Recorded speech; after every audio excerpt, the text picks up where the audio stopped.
Samsun'un Çarşamba ilçesinde Gürcistan Ankara Büyükelçisi Arçil Kalandia, Çarşamba Gürcü Kültür Derneği'ne ziyarette bulundu. ჩვენი დელეგაციის სახელით ძალიან დიდი მადლობა. ბევრი გვსმენია თქვენ შესახებ და გვინდოდა თქვენი გაცნობა და თქვენთან სტუმრობა. Gürcü heyeti olarak sizlerden öncelikle misafirperverliğiniz için teşekkür etmek istiyoruz.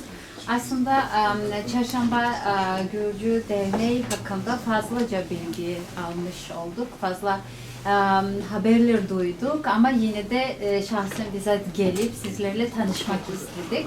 თქვენი ეს სამუშაო მივლინება ამ რეგიონში წარმატებით გაგრძელდება ჩარშამბაში.